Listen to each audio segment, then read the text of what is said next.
confortável possível. Então, tente no início fazer uma escuta passiva. Não fique interferindo o tempo inteiro. Faça a pergunta, deixa ele te responder e dali que você vai direcionando, tirando as informações que você precisa. Então, é aquela escuta mais passiva, sem muito julgamento, porque isso acaba inibindo o paciente quando você faz isso no início da consulta.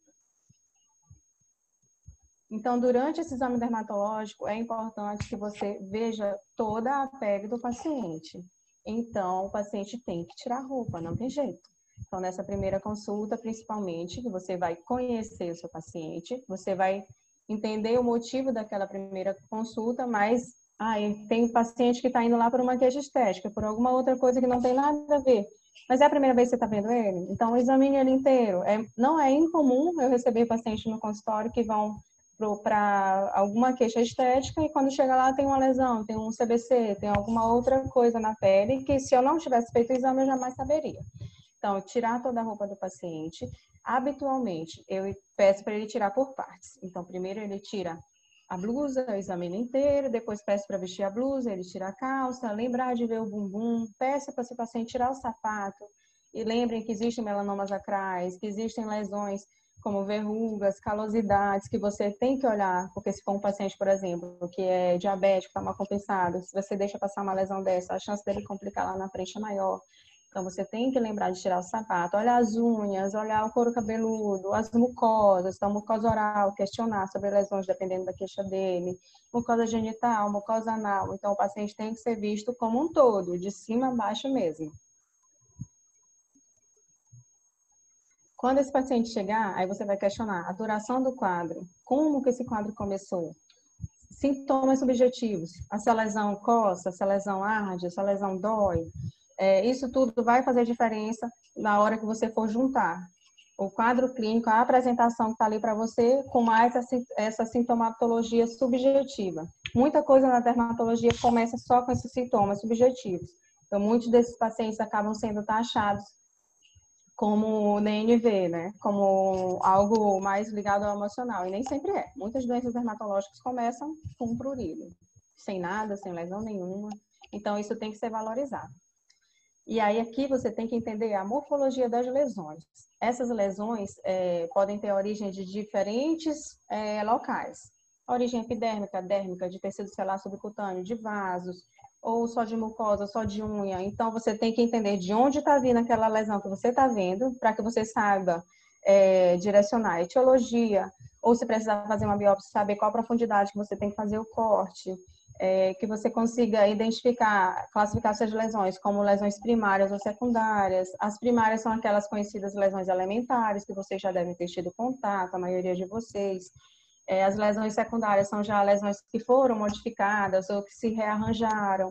Então, essas lesões por si só não conseguem fechar diagnóstico. Então, vocês têm que saber de onde vem, qual a origem dela, identificar aquela lesão primária, ver o tipo de arranjo que está sendo feito delas, onde está predominando, iniciou no centro do corpo para fora, ou veio de fora para dentro. Isso tudo vai fazer diferença para que você consiga fechar e direcionar para a gente conseguir fechar o diagnóstico. Então, vou dar uma rápida pincelada sobre as lesões primárias e as lesões secundárias, para que depois a gente tente fazer algo mais interessante. Tipo, fazer uma apresentaçãozinha de casos clínicos, para que vocês possam palpitar, se vocês se sentirem à vontade. Ou, se vocês quiserem saber um pouco mais, eu posso falar um pouco mais sobre cada caso. Então, vamos começar com as lesões maculares. Lesões maculares são aquelas que não têm relevo. Ponto. Aí elas podem ser vasculossanguíneas ou pigmentadas. As vasculossanguíneas, elas são classificadas em lesões por proliferação vascular, ou por derramamento de pigmento, ou por ausência de vasos. Então, aqui nessa primeira imagem, vocês vão ver lesões petequiais. A maioria de vocês já deve ter visto isso pessoalmente. E as lesões purpúricas. A etiologia delas é basicamente a mesma, o que vai diferenciar é mais o tamanho da lesão. A peteca é uma lesão bem pequena, de cerca de 1 milímetro, e as púrpuras são lesões um pouco maiores. E as equimoses são as lesões que têm mais de 1 centímetro, são um pouco maiores, e você consegue ver ela a uma distância maior, e tem essas 3 fases aí de coloração, conforme o pigmento vai se decompondo. Essa segunda lesão, que está mais pálidazinha na tela de vocês, são as lesões dos nervos anêmicos. Elas surgem pela ausência de vaso nesse local. Então, se você comprimir, ela não vai mudar.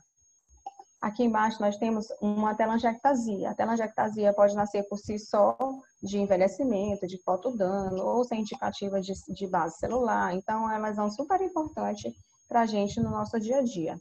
E a outra forma de lesão vascular muito comum são as manchas salmão, ou os hemangiomas também, que vocês vão pegar no dia a dia de vocês, tanto em saúde básica, quanto quem quiser cursar aquela dermatologia.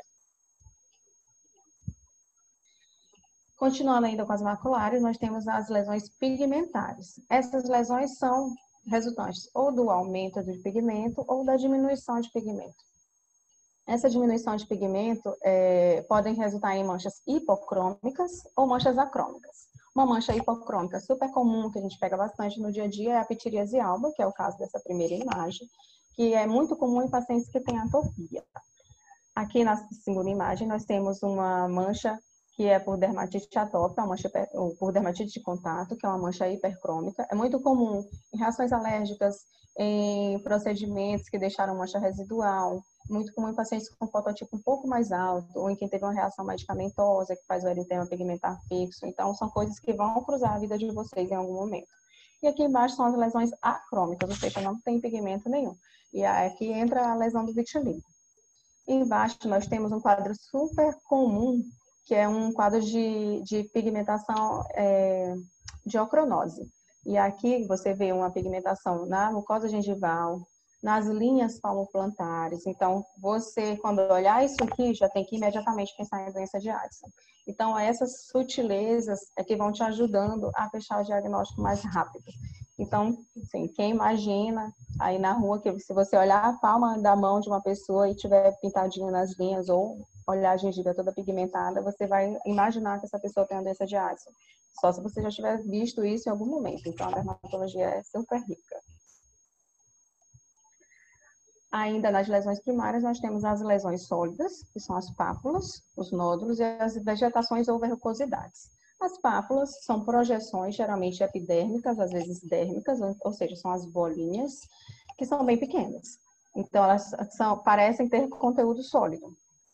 Os nódulos são lesões geralmente maiores que 1 centímetro e, na maioria das vezes, elas são mais palpáveis do que visíveis. Elas podem se exteriorizar, às vezes a gente chama de tumor, quando tem um tamanho muito maior, mas se elas estiver cerca de 1 centímetro, a gente acaba chamando de nódulo. As vegetações ou verrucosidades são projeções que podem ser epidérmicas ou dérmicas, e que elas confluem e fazem superfície geralmente amolecida, meio friável, e quando ela tem a superfície ceratósica, aí a gente classifica ela como uma verrucosidade. É o que acaba acontecendo nas verrugas mesmo, nos condilomas. Partindo para as lesões sólidas, nós temos as urticas, que a gente pega com frequência, que são os quadros urticariformes, que podem ser só lesões sozinhas, como pápulas, ou elas podem confluir formando placas, e elas têm limites assim, mal delimitados, têm uma espécie de pseudópodes e tem esse aspecto eritematoso, então é uma lesão bem típica. O edema, ela geralmente tem um aspecto entumecido, porém amolecido. É muito comum em reação alérgica mais grave, comete geralmente região perioral, pode acometer mucosa labial. A diferença dela para as infiltrações é que as infiltrações têm um aspecto mais endurecido, às vezes deixa a pele com aspecto brilhoso, e você vê muito aqui para a gente, infelizmente, nos pacientes com hanseníase bichoviana, são multibacilares, mal controlados, com o rosto bem infiltrado. Algumas formas de leishmaniose também podem fazer isso, alguns tipos de linfoma, então é um sinal cutâneo também bem importante. As liquenificações são resultantes geralmente de coçaduras crônicas. Elas formam espécies de placas com aspecto bem ressecado e com acentuação dessas ruguinhas naturais da pele. E geralmente elas cursam com uma hiperpigmentação também. Então é bem típico naquele atópico que não se cuida, que coça demais ou que é maltratado, que é mal controlado. Com relação às ceratoses, ou queratoses, como preferirem, elas são lesões que proliferaram um pouco mais na camada mais superficial da epiderme, na camada córnea mesmo. Então, dá aspecto de casca. Às vezes fica tão ressecado que a gente não consegue nem pinçar a pele tão bem, fica um aspecto mais endurecido. Com relação às coleções líquidas, nós temos as vesículas, que são pequenas, como se fossem pequenas pápulas, só que com conteúdo líquido. Elas têm menos de 1 milímetro, cerca de 1 milímetro. É o que a gente vê, por exemplo, na varicela, na catapora. Temos as bolhas, que costumam ser maiores, tem cerca de 1 centímetro, podem ter conteúdo só seroso ou serossanguinolento, isso vai variar da origem dessa bolha, da lesão. As pústulas são como se fossem as vesículas, só que com conteúdo purulento. Geralmente tem uma infecção secundária, ou às vezes é uma pústula estéril, se for uma doença neutrofílica. E o abscesso é quando esse acúmulo de secreções acontece um pouquinho mais abaixo da epiderme. Lá na derme ou no subcutâneo tende a ser mais doloroso, aumenta a chance de celulite no local. Então, é uma coisa que tem que ser reconhecida logo e tratada logo. Não necessariamente tem que ser drenada, que a gente vê isso acontecer sempre. Ser drenado, sem ter tanta secreção, tanta flutuação. Então, é uma coisa importante para vocês saberem também. Com relação às lesões secundárias, são aquelas resultantes já de modificações, como eu tinha falado anteriormente, eu vou mostrar aqui as principais para vocês. As escamas, que são, aqui no exemplo, são as famosas dermatites seborreicas, são espécies de lamelas, que são células cornificadas do extrato mais superficial da pele. As crostas, geralmente são resultantes de acúmulo de exudatos. É muito comum em feridas que não foram limpas e é que aquela secreção acabou se acumulando ali. As placas podem ser resultantes da confluência de várias lesões. Em geral, são lesões que têm relevo. Está muito comum na psoríase, por exemplo. As erosões são aquelas retiradas, perda de conteúdo cutâneo, mas que acontecem mais superficialmente. Geralmente não pega a derme, ou quando pega é só a parte superficial, só a derme papilar. Já a ulceração, ela é um pouco mais profunda. Então, como vocês podem ver aí na foto, você vê que ela aprofundou mais, chegou na derme, geralmente na derme já reticular. É uma lesão que demanda um pouco mais de atenção, acontece muito em paciente acamado, paciente idoso, e tem um risco maior de evoluir para uma sepse ou para uma celulite local um pouco mais grave. As fissuras são soluções de continuidade. Geralmente elas ficam só em epidérmico, raramente chegando à derme, mas geralmente são bastante dolorosas. As fístulas, elas são uma espécie de canais que comunicam, geralmente, uma coleção líquida com outra. Tem algumas doenças dermatológicas que ela é bem característica. A cicatriz, ela é resultante de qualquer trauma, seja um trauma cirúrgico ou um acidente. Ela pode ser hipertrófica, que é quando aquele fibroblasto cresceu um pouco mais do que o que deveria, mas ainda respeita o limite da cicatriz. Ou pode ser queloidiana mesmo, quando isso acontece de forma super desorganizada e passa do limite da cicatriz. E ela pode ser atrófica, quando ela fica diferente da pele que está em volta, fica um pouco mais retraída. E a esclerose, ela é resultante geralmente do aprisionamento de fibras de colágeno. Então, é muito comum em algumas doenças, algumas colagenoses, como por exemplo na esclerodermia. Você não consegue pinçar essa pele, é uma pele mais enrijecida, com aspecto mais brilhoso. No início ela tem uma fase inflamatória, que você fica naquela dúvida se realmente está iniciando ou não, que é a fase da morféia. Então, é algo bem interessante também.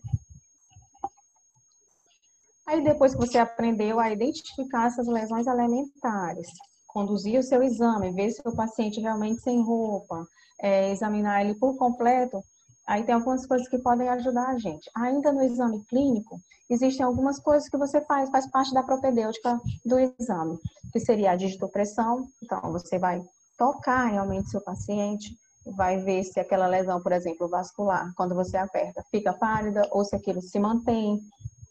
Existe o sinal de Nikolsky, que é você tentar fazer uma espécie de pressão com o dedo na lateral da pele, onde você está vendo mais fragilizada, para ver se ela descola ou não.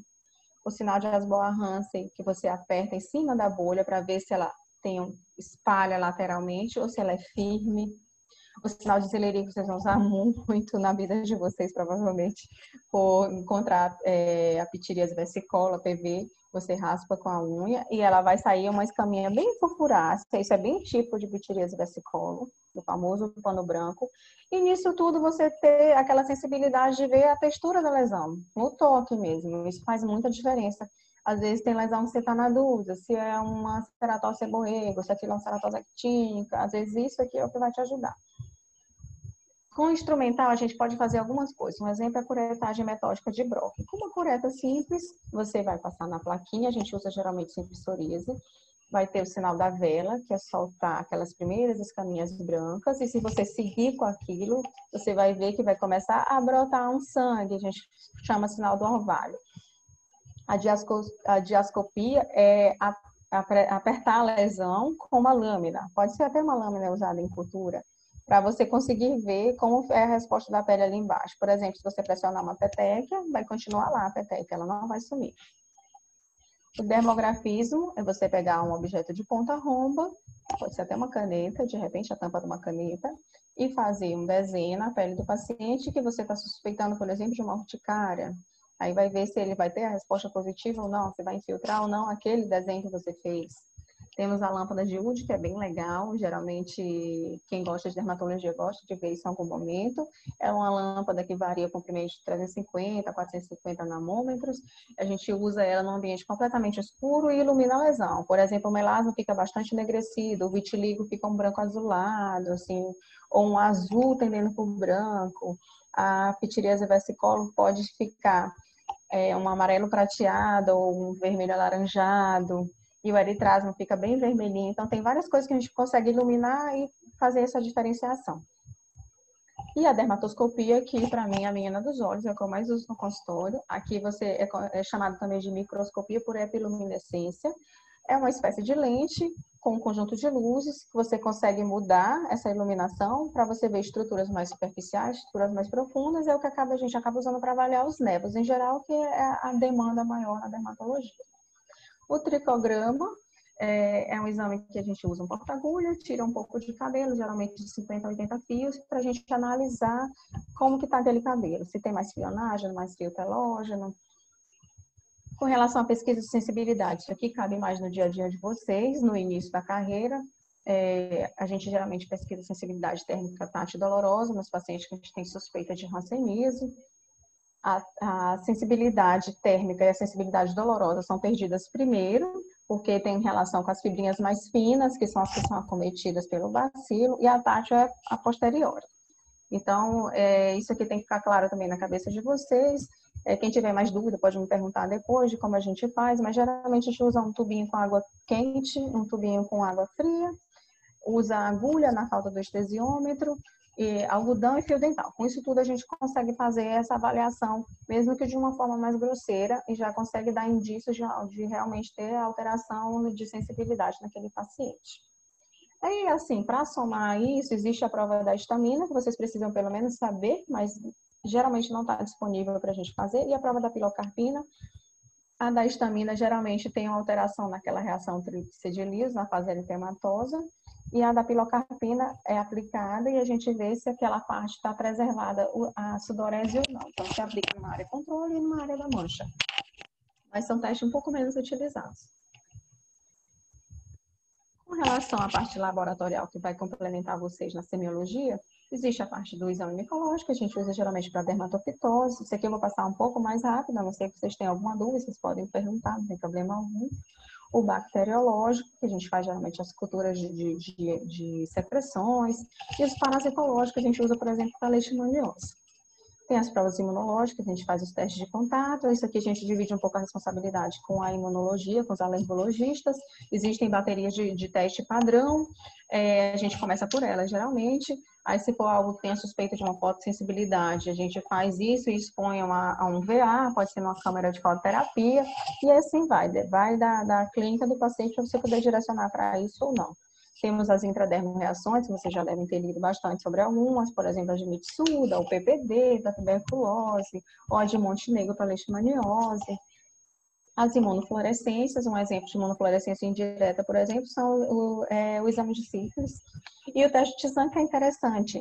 Você pega lesões geralmente vesiculadas, você vai capturar aquela célula, para você conseguir ver se, por exemplo, se é um herpes, se for, vai estar aquele núcleo, vai estar uma célula multinucleada, ou para você ver se é uma lesão bolhosa autoimune, que você vai ver um processo de acampólise, e é uma coisa relativamente simples para ser feita.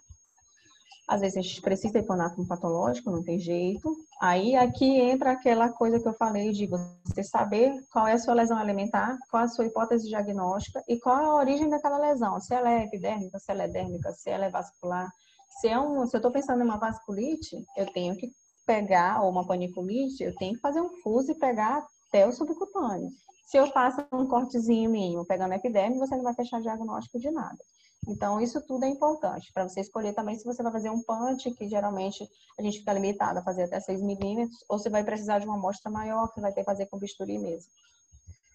Na medida do possível, se você puder, se tiver várias lesões, escolha sempre onde vai cicatrizar melhor, aonde o paciente vai poder escolher. Se você tiver duas que estão boas, deixa ele escolher aonde ele prefere ficar com o ponto. Isso faz muita diferença na hora dele criar vínculo com você. E às vezes a gente tem que recorrer também à imunofluorescência direta e indireta, são exames mais caros, não é todo laboratório que faz. A gente usa a amostra e uma bateriazinha com algumas espécies de antígeno e anticorpo para fazer a reação. A gente usa muito para doença bolhosa autoimune. Então, a gente tendo falado tudo isso, vocês têm que entender que as manifestações cutâneas, elas são muito comuns nas doenças sistêmicas. Então, não é incomum que a primeira coisa que apareça na pessoa seja um sintoma de pele, algo dermatológico. Então, vocês têm que saber captar isso. Nós, dermatologistas, acabamos sendo chamados para fazer os pareceres, interconsultas, com frequência nos hospitais para ver lesões que geralmente estavam lá e foram deixadas de lado e na hora eram chave para o diagnóstico naquele caso. A gente tem de exemplo um caso recente agora, eu fico com os meninos da residência de dermatologia no Macieira, então acabo respondendo pareceres lá e fui parecerista do São Domingos até bem pouco tempo atrás. Então, a gente pega isso com frequência. Teve um caso agora interessante, que era um rapaz jovem, internado com uma anemia que não respondia à reposição, com cirrose, com 37 anos, sem história de alcoolismo importante. Chamaram a gente para a gente ver uma aranha vascular na mão. Chegando lá, a gente olhou a aranha vascular, pediu para olhar a mucosa oral, ninguém nunca tinha feito isso, ele tinha várias lesões na mucosa oral, tinha uma história de sangramento nasal recorrente, daí a gente pensou numa síndrome de telangiectasia hereditária, ele tinha história familiar, as imagens falaram positivamente, então assim, se diagnóstico estava lá na cara, com essas lesões, ninguém nunca tinha parado para pensar, ficava só tratando o efeito já de toda a síndrome dele. Então é bem interessante, é bem rico.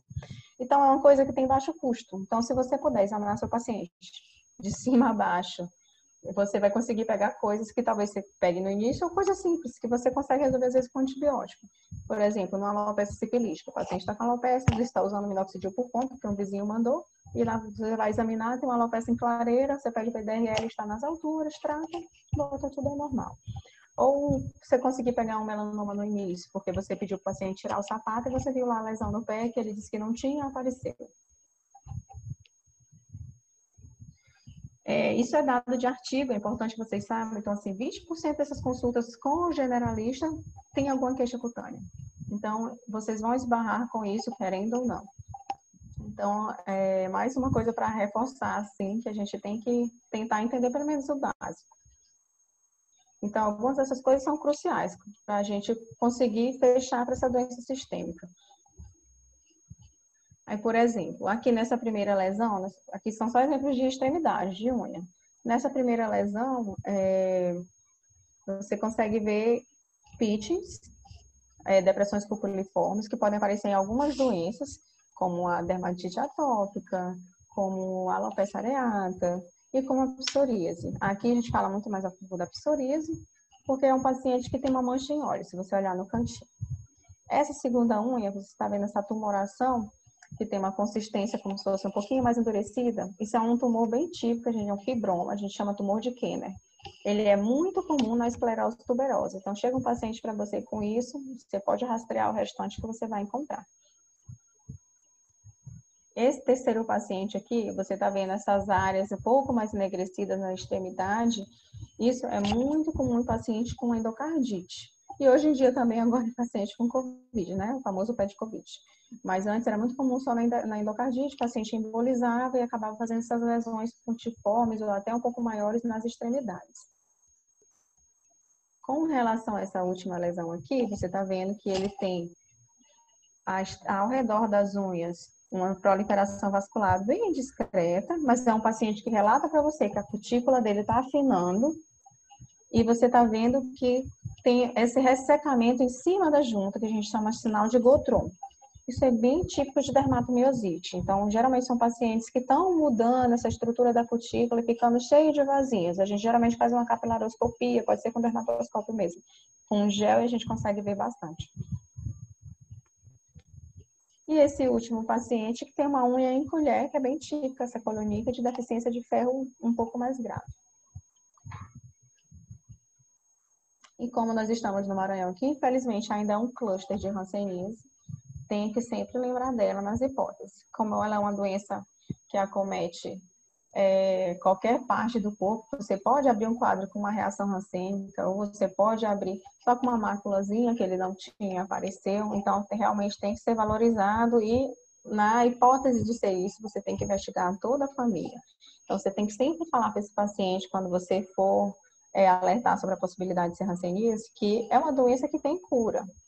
Porque, querendo ou não, ainda é muito estigmatizado. E que o tratamento é gratuito, que isso vai ser feito mensalmente, tem a dose supervisionada, você explica o período de tratamento. Quando você for examinar esse paciente, evite atitudes preconceituosas ou comentários preconceituosos. Toque no paciente, você não vai pegar porque está tocando no paciente. Então, isso faz muita diferença para que ele se sinta seguro e que ele faça a adesão ao tratamento. Tem que explicar como que se dá esse contágio, porque ele começa a se esconder até dos próprios familiares. Então, você tem que explicar que quando começa as primeiras doses de remédios, ele já não está mais transmitindo nada para ninguém, que tocar em outra pessoa não vai fazer pegar. Isso faz muita diferença, especialmente para pacientes mais velhos. Geralmente, eles têm um pouco mais de medo. E aí, examinar todos os contactantes, e essa família tem que ser acompanhada por 5 anos, pelo menos.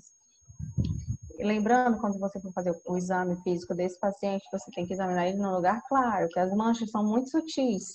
Então, esse paciente deve estar sem roupa. Você pode fazer daquele mesmo jeito. Tira a primeira parte de cima, examina, veste, tira a parte de baixo, examina, para que ele fique mais confortável, não fique completamente desnudo na sua frente.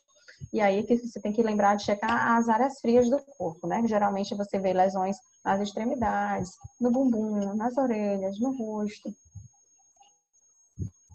Então, você vai fazer essa inspeção de forma crânio-caudal. Então, você vai começar olhando o rosto do paciente, olhando a posição da sobrancelha, se tem pelo, se não tem, olhando essa pálpebra, se está caída, se ele está com alguma espécie de lagofitamo, se ele pisca direitinho, se ele consegue fechar os olhos, para você ver como é que está esse facial. Tem que ver o auricular, se está espessado, depois você vai descer. Aí esses que estão aqui na foto para vocês são os principais, que vocês têm que ter um pouco mais de atenção. Aí vocês têm que ver o mediano, tem que ver o UNA, o radial. O UNA e radial geralmente são acometidos primeiro, especialmente o UNA. Quando tem acometimento de mediano, já fique de olho, porque são uma doença antiga, provavelmente, que faz aquela atrofia de interósseo. Geralmente dá uma dor assim, um pouco mais chata para o paciente. Examinar tibial, fibular comum, ver como é que ele está pisando, como ele está marchando, tudo isso vai fazer diferença até em como você vai dar o segmento para esse paciente, porque ele talvez vai precisar já de uma reabilitação, de um físio, de um TO, de alguém para ajudar além disso. Agora também a gente tem que ficar atento que nem tudo que tem alteração neurológica vai ser hanseníase, né? Então, lembrar sempre de checar a história desse paciente, com o que ele se expõe, a ocupação dele, quais os remédios que ele está tomando, como que esse quadro se instalou, se foi de forma aguda, se é um quadro crônico, se tem possibilidade de ser algo hereditário, se esse acometimento é simétrico, é assimétrico, se acometeu o rosto fazendo paralisia facial, se é algo de aspecto de característica mais sensorial, de característica mais motora, se vai ter sintoma autonômico, taquicardia, sudorese, alguma outra coisa associada. Com relação a medicações, eu coloquei aqui uma listinha para vocês de medicações que podem fazer alterações. E algumas outras, como esse barbitúrico, dantoína, sulfonamida, podem servir só de gatilho para abrir o quadro de doença neurológica. Então, aqui a gente deve reforçar que quando o médico, ou o generalista, ou dermatologista, tem o hábito de fazer esse exame clínico regular, isso vai aumentar a chance de detecção de neoplasia de forma geral, e aqui a gente foca mais até no melanoma, porque é o que tem maior potencial de mortalidade, né? Então, quem faz isso de forma rotineira costuma detectar isso de forma mais precoce. Então, esses exames de pele, você vê que quem tem hábito de fazer mais é um paciente que tem história familiar ou pessoal de melanoma, infelizmente. Geralmente, quem tem história negativa, quem acaba olhando um pouco mais, ou são as mulheres, ou são os pacientes um pouquinho mais velhos. Fora isso, as pessoas acabam não se autoexaminando e nem indo no médico para que seja examinado. Então, eu queria que todos vocês se tornassem skin checkers. E assim, não entendo de dermatoscopia. Não, você não tem que entender de dermatoscopia ainda, mas você tem que pelo menos saber reconhecer se aquilo é algo de alerta ou não. Então, o ABCDE que é tão falado, realmente funciona. Então, o paciente geralmente vem te procurar pelo famoso sinal de carne, aquele sinal grande, é esse que ele acha que vai virar câncer. E geralmente ele tem uma evolução super benigna, dificilmente ele vai degenerar para alguma atipia. Você tem que se preocupar com aqueles sinais que são manchas. Geralmente são eles que ficam ali quietinhos e vão modificando e a pessoa não percebe. Então, observar a simetria da lesão. Se estiver ficando assimétrico, sinal de alerta. Observar essas bordas, se estão regulares, se estão irregulares. Bordas mordiscadas, irregulares, também mais um sinal de alerta. Modificação de cor. As lesões não tem que ter várias tonalidades. Às vezes acontece, tipo no névoa congênito, já afundar um pouco mais o pigmento, ele ficar um pouco mais claro. Às vezes isso assusta, porque uma das campanhas vão buscar a gente por isso.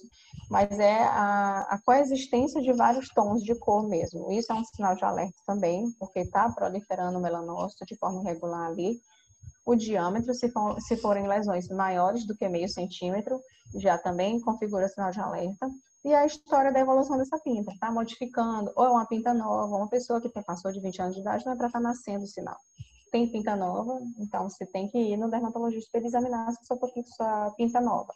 Na gravidez, os melanócitos são ativados, então é bom que essa gestão, especialmente quem está planejando engravidar, vá no dermatologista, faça exame, olhe todas as pintinhas, se proteja de forma adequada usando filtro solar, porque essas pintas vão modificar se elas ficarem expostas à luz sem nenhum tipo de proteção. E também observar a questão de ser friável ou não. Tem paciente que chega para mim e diz, não, eu estou com essa espinha aqui que não vai embora. Ela sangra quando eu passo a toalha, mas depois fica boa, eu passo um remédio, ela desinflama, e a maioria das vezes é um vaso celular. Então, assim, essas lesões crônicas que vão e vêm, ou uma pinta nova que nasceu depois dos 20 anos de idade, e isso tem que ser examinado sempre.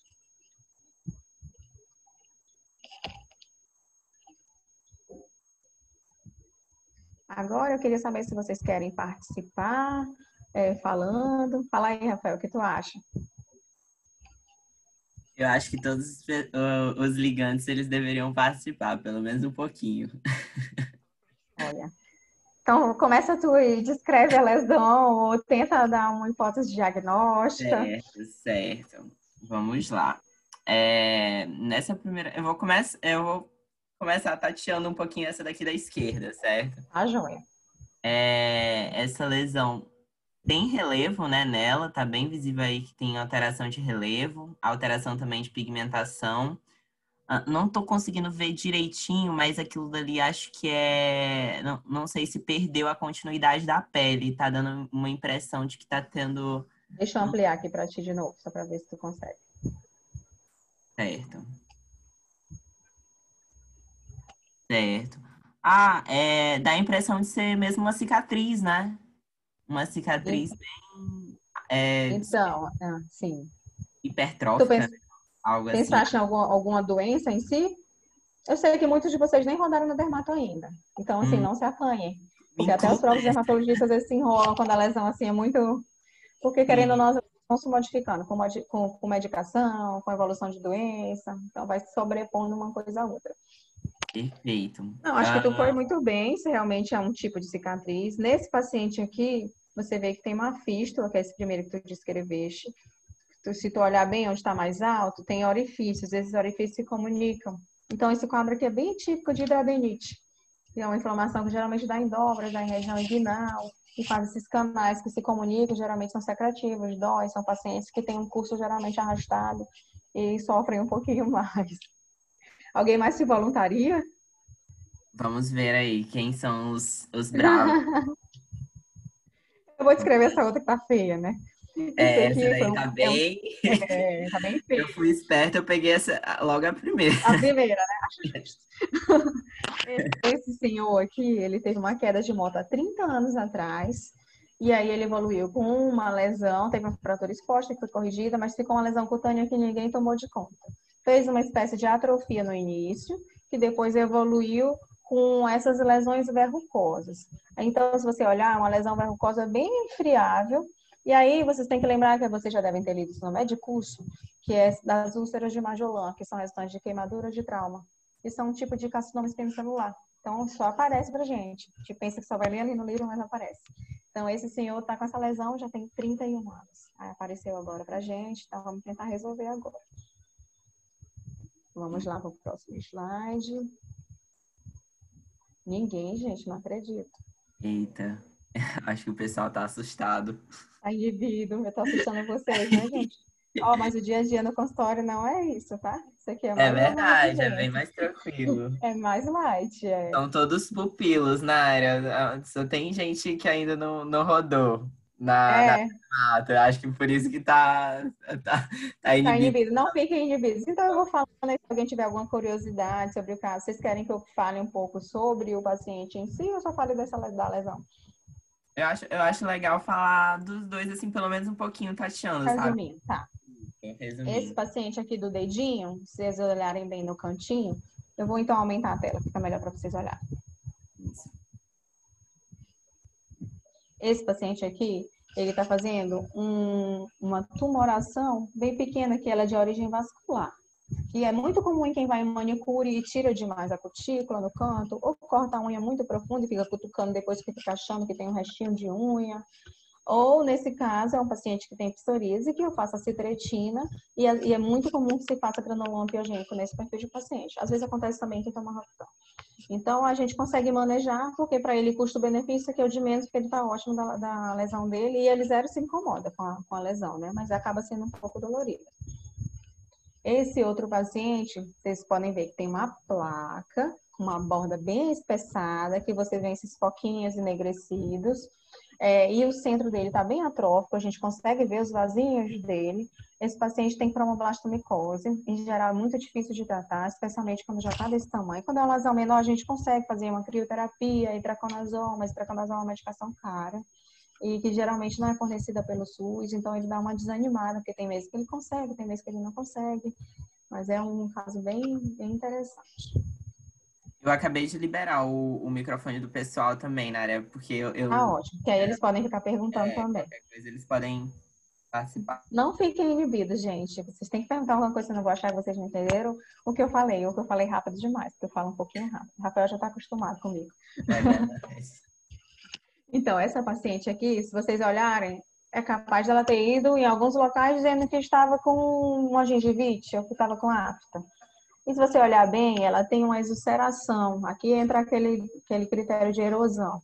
Uma exulceração ao redor de cada alvéolo dental. Isso aqui costuma ser bastante doloroso. E aí, se questionasse um pouco mais, ela tinha uma história que estava com refluxo, tinha ido no gastro, tinha feito endoscopia, e que estava machucado até o esôfago. Resumo da obra é que, na verdade, essa moça tem um pênfigo vulgar. Então, se fosse alguém que já tivesse visto isso anteriormente, quando você olha essa gengivite exfoliativa, ela é típica de pênfigo vulgar. Você pode até pedir endoscopia para ver se tem acometimento de mucosa de esôfago, para poder começar a fazer o imunossupressor, fecha, fica ótima e vida que segue. Esse rapaz aqui, ele tem um quadro de BC, que a gente acaba lendo muito também médicos, pelo menos na minha época tinha, né? Acho que ainda continua igual, apostila. E aí é um quadro bem florido, ele precisou de uma dose muito alta de corticoide porque ele faz uma uveíte muito grave e aí ele fez essa erupção aquineiforme bem extensa. A gente está tratando, já está bem melhor, já foi com imunobiológico, mas só para ilustrar para vocês, é uma erupção aquineiforme clássica. A gente tem pego muito agora depois desse tempo de Covid aí. que o pessoal fazia muito corticóide internado ou fazia corticóide em casa com medo de internar. E essa aqui, preciso de um voluntário, porque essa aqui vocês já viram em algum momento da vida. Eu acho que eu vou apontar aqui um. Vai, bota um voluntário aí, forçado. Vou colocar um voluntário forçado Alguém aqui. que queira dermato. Eita, deixa eu ver bem aqui, eu acho que eu tinha em uma pessoa. Quem era? Não está presente, infelizmente, a dermato do. Mas eu vou colocar esse daqui, que esse daqui também sabe. Gente, peraí, eu acho que isso é uma crosta.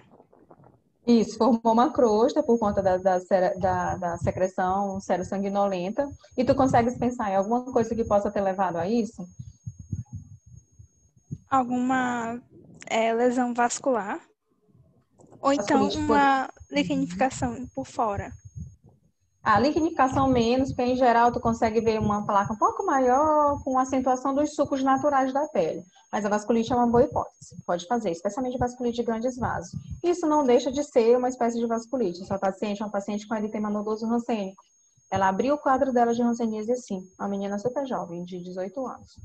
E se ela tem 18 anos e está com esse tipo de reação, ela vem provavelmente de um cluster de hanseníase. Então, a família ela deve ter pego isso lá na primeira infância e com uma doença bem arrastada. E aí abriu só agora. Mas foi muito bem, arrasou. Quem é que tá falando? Eu não consigo ver. Eu, A Bianca. Bianca, Oi. tá joia, Bianca. Mas foi muito bem. É uma paciente com reação rancênica, com eritema nodoso, que é sucerou mesmo. E esse aqui vocês vão pegar no PSF. Ou no plantão. Que aventura aí, Rafael. Esse daí são aquelas pápulas que tem muito em recém-nascido. Isso. Isso aqui tu vê muita pápula e muita vesícula.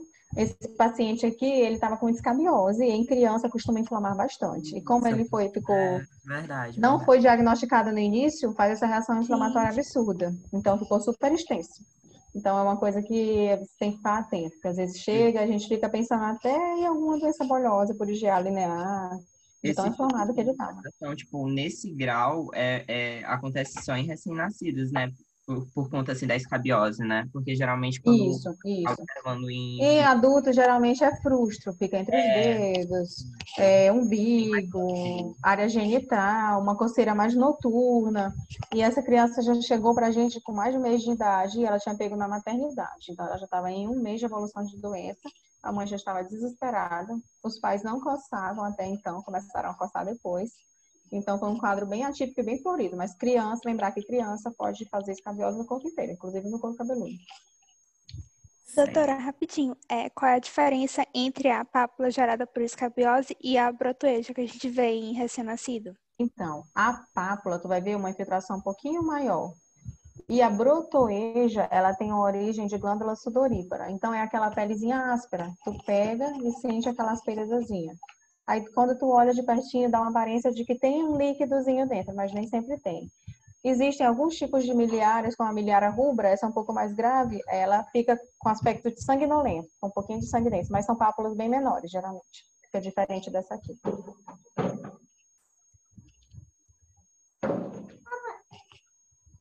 Minha ajudante chegou aqui.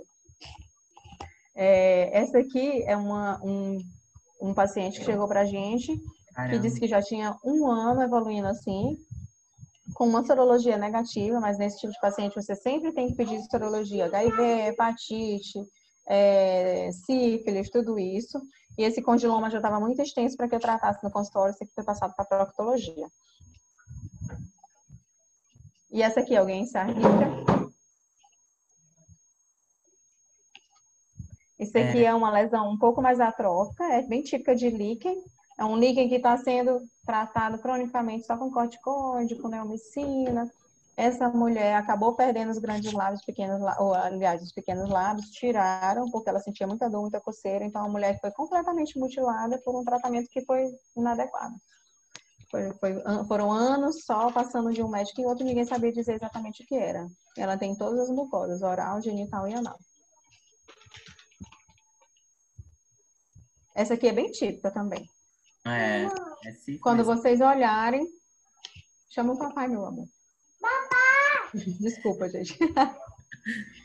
Quando vocês olharem esse paciente com esse tipo de lesão na mão, especialmente se tiver uma descamaçãozinha em volta, colorete de B, vocês têm que pensar em sífilis. Sífilis, Então, né? esse tipo de lesão palmo-plantar é típica de secundarismo. Então, olhou BDRL. Não interessa se a pessoa não tem a cara de ter tido exposição, vocês têm que fazer, tem que pedir, que geralmente é.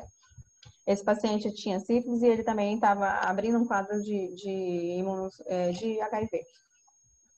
E te perguntar, Naira, para esses pacientes, geralmente, a gente só vê, né, na maioria das fotos, a mão, assim, repleta dessas papulazinhas Não eritematosas. vem assim, não.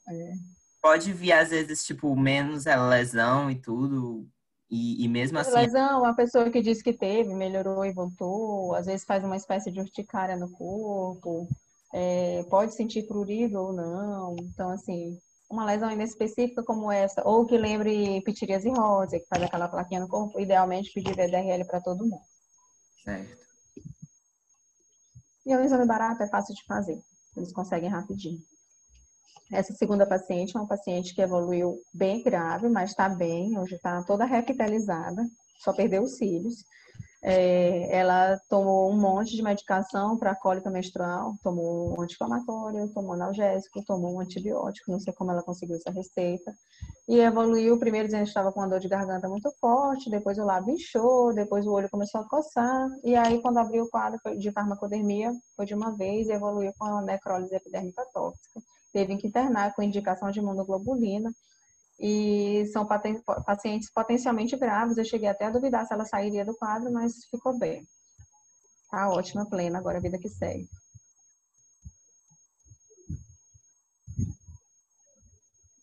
Essa paciente aqui também é bem típica, vocês vão pegar algumas vezes. Quando olhar isso aqui, tem que lembrar de neurofibromatose. Tem esses tumorzinhos ou tem as papulinhas, que são espécies de fibromas. Você só vai abordar cirurgicamente as que incomodarem o paciente, porque sempre vai ter. Ou as que forem muito grandes, maiores do que 1 centímetro pelo menos, porque tem uma chance desses neuromas plexiformes formarem alguma degeneração maligna. Mas fora isso, só acompanhar com o neuro e com o oftalmologista também. Esse outro paciente é um paciente que tinha um pênfico vulgar bem extenso, então você vê muita evisceração, ele tinha alguma lesão mucosa, mas não era o predominante dele, era mais couro cabeludo e corpo. Teve que internar também, porque fez um quadro que simulava sepse, mas era mais por conta da inflamação mesmo dele, da pele ser tão grande. Quando você colhe, a bioquímica parece sepse, então, em geral, se o clínico não estiver bem seguro e bem orientado, ele não vai querer fazer o corticóide, porque ele vai achar que o paciente está com sepse e você vai estar dando corticóide, vai piorar mais ainda, ele não vai, se ele não fizer o corticóide, ele não sai. E aí depois a gente mantém ele usando um poupador de corticóide, para não ficar usando a vida inteira, né? Aqui foram as referências que eu usei, se alguém precisar, se alguém quiser, está à disposição. Espero ter ajudado em alguma coisa. Ah, muito obrigado. Muito obrigado mesmo. Ai, eu agradeço, né, em nome de toda a Liga, assim, o pessoal, é uma coisa que eu sempre falo muito, né, na faculdade a gente sempre tem algum déficit, né, em alguma matéria, e a matéria de dermato é uma das que a gente sente mais, assim, essa dificuldade, né. Então, muito obrigado mesmo, assim, pela oportunidade, nossa, rezando aí pra gente ter mais aí pela Bora frente. ver se eu posso melhorar mais um pouquinho isso. Pode ficar tranquila. Muito obrigado mesmo, Naira. Eu vou mandar o certificado aqui no chat, gente. Aí, se vocês quiserem para emissão de certificado, podem estar se inscrevendo lá. Obrigada, gente. Boa noite. Alguém tem alguma dúvida, algum comentário, alguma coisa? E Se se tiver, alguém fiquem à tiver vontade. agora pode falar, que não tem mais questão, né, para Não resolver. vou perguntar nada não, era só ilustrativo. Mas eu acho que não, acho que foi maravilhosa a aula, viu? Obrigado mesmo, Naira. Obrigada, Rafa. Professora, uma dúvida. Eu posso ter lesões hipercrômicas em dermatite de contato? Sim, geralmente evolui com hipercromia. Não é habitual fazer a acromia, porque geralmente tem uma estimulação mais de melanócito mesmo. E aí você vê, geralmente, aonde tem o atrito, e alguns pacientes fazem lesão à distância. Então, tu tem uma dermatite contatânica, faz uma irritação na orelha, aí tu bota uma calça jeans que tem um botão que tocou em ti, vai inflamar lá a tua orelha de novo. Então, é muito comum. E às vezes o paciente diz, já não estou usando brinco há um tempão e continua inflamando do mesmo jeito. Então, tem alguma outra coisa fazendo gatilho. É bem comum. Obrigada. Imagina. Mais alguma dúvida, gente? Alguém? Acho que não, acho que já cessaram mesmo. Obrigado, Bia. Pois um beijão. Até mais.